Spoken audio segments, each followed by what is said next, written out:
SQL data types. In this lesson, we will discuss data types.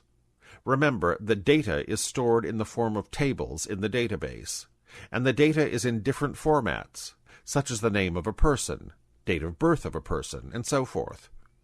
So we need to specify the type of data before storing it. So we need to know about the different data types. Here is the meaning of data type. Data type is used to indicate the type of information in the database columns. Here is the list of different data types supported by Oracle 10G.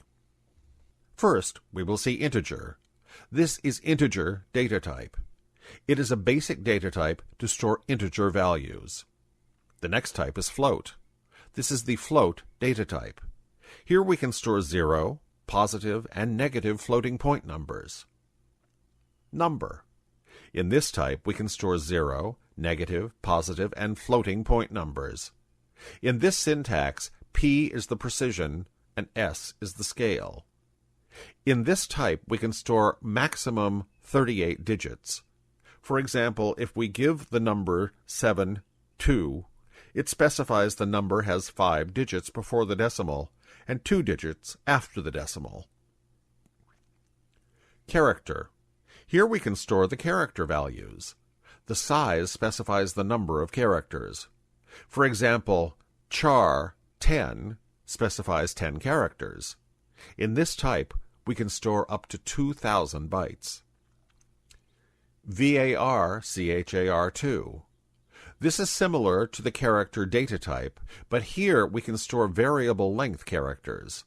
The size is the number of characters to store. NVAR-CHAR2. It is also like varchar2, but we can store variable length national character set strings. It supports different sets of characters from different nations.